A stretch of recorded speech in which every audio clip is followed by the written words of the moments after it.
So Mark Warburton has left West Ham United. This was a weird one, by the way. I consider it to be a good thing. I've not got anything against Mark Warburton, but there was always the suspicion that he had been dropped in there by the owner. I don't know if that's true. If it is, I don't know why you would do that. The only thing I do know is we have form for doing it. And the form is Sam Allardyce having Teddy Sheringham thrust upon him, if you pardon the expression. Hey, there's a nasty image for you. If you remember, they convened a clandestine meeting at Sullivan Towers at Sully HQ. Gold, Brady, Sullivan. Things weren't going well at West Ham. They decided to hire an attacking coach. And they forced the attacking coach on Sam Allardyce. It was Teddy Sheringham, as I say. And I don't think you can do that. And I certainly don't think you can do it to David Moyes. I think you can force a director of football upon him. Particularly if you're going to try and force the issue. Of trying to force him by saying, oh, by the way, this is your new boss. You might not like that. But I think you can do that. I think you can change the structure of it.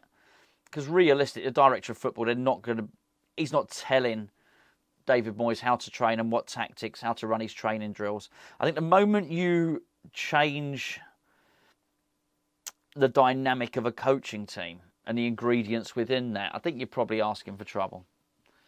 These people do work closely together. They all have to be able to... they have to build a bond. They have to have the trust of one another. And I think if you just parachute someone else in that's not part of that, I don't think it's a good thing. The manager should be choosing his assistant, right?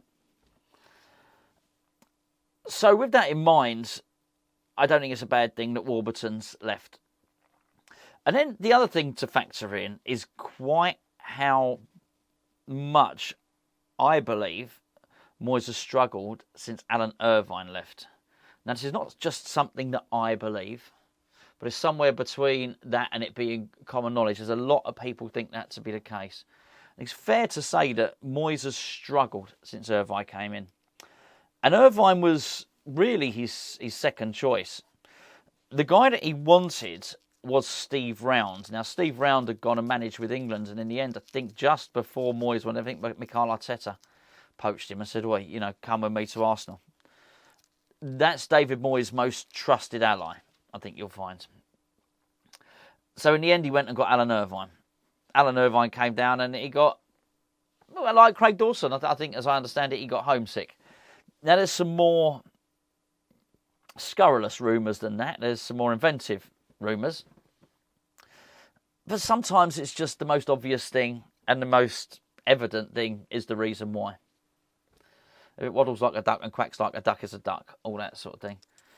He was homesick and he didn't really acclimatise too well to being down here. And that's fine. It is, if you're used to working, apparently you lived in the countryside in Cheshire or whatever, if that's where you're used to living, it ain't going to be easy to live in Canary Wharf, is it? Let's be fair. So it's going to be quite a culture shock. The family's up there, so he goes back. After that, I don't think Moyes ever did quite as well. I don't think he had the same dynamic in his coaching team. So I actually think Warburton going may well be a really, really good thing. I don't fully know what happened with Stuart Pearce, but I think one thing we do know now, and I think you've heard it pretty much from Pearce himself, and you've heard it hinted at from a lot of them, which was Pearce didn't do a lot of the training drills, the training drills, the tactics, and that sort of thing. That was very much left to Irvine, Paul Nevin, Moyes, and Kevin Nolan. But Irvine used to do a lot of the training and a lot of the tactics. And I do wonder if now what we're going to see is somebody... Well, there has to be somebody else come in. That's going to be really interesting. That's the story. Is it going to be a trending story like the Declan Rice story that's going to... all the newspapers are covering? No. But as West Ham fans, I do think it's really interesting who David Moyes is going to try and bring in as his number two. And I do think it will help and I do think it will improve. As I say, I mean, I've mentioned it a few times now. I am struggling a little bit with the doom and gloom ahead of the season. And it's not to say that I think we played well last season. I thought, by and large, for 3/4 of the season, we were pretty crap.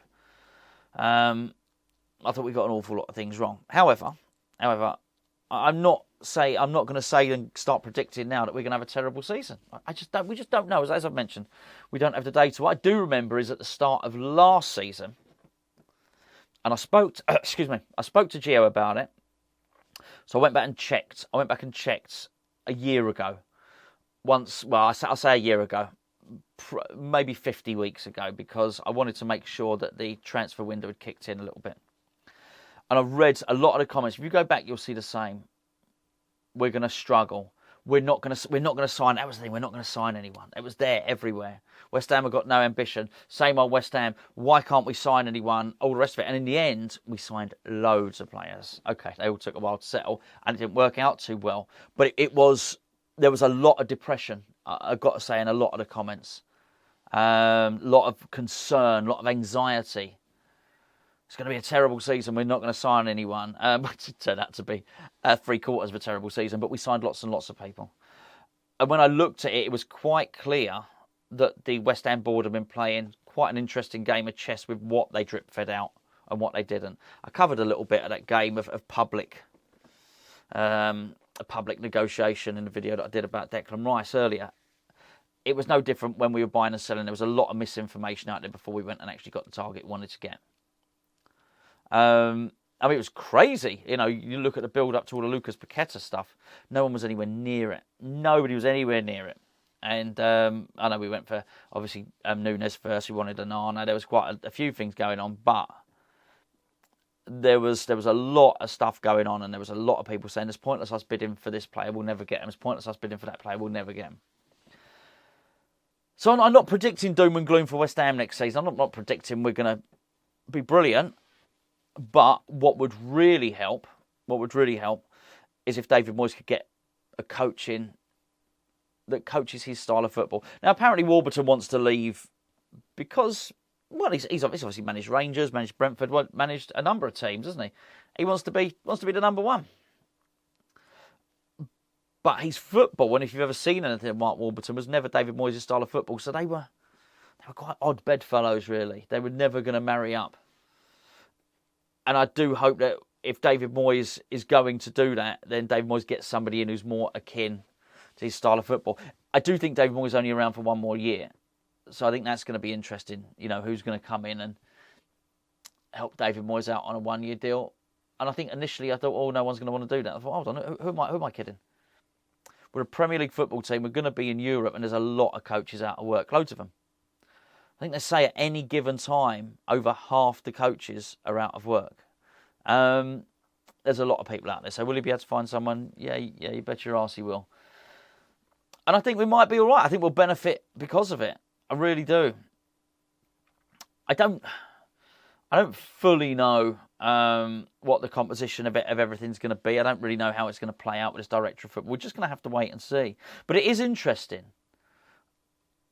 Whilst the Declan Rice thing is dragging on and it's getting... Well, I think it was getting boring up until the point the bids started coming in. It started getting interesting again.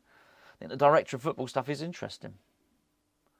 I think what's going to happen in terms of the signings is interesting. And it is, as we release this now, one day into the transfer window, you know. So looking back at what we did last season, not a problem. What is going to be really interesting, because we all heard the rumours last season what was going on in that training ground. If for his last season David Moyes could get a trusted lieutenant in there. David Moyes' words, at points he felt lonely this season. We would be mad, even if he's only in for 1 year, we'd be mad to force someone upon him. What he actually needs in there is a confidant. He needs an ally. He needs a best mate. He really does. And whilst he might not be all of our first choices to be in there, and there's a lot of people think it might have worked out if he'd have left with his head held high and left on a high. Even if you feel that and you don't want him there, but you still concede David Moyes is going to remain at West Ham. If you also concede that Mark Warburton and him are not compatible, then surely for that final year, it's going to be a much bigger benefit to West Ham for David Moyes to have his own assistant manager next to him.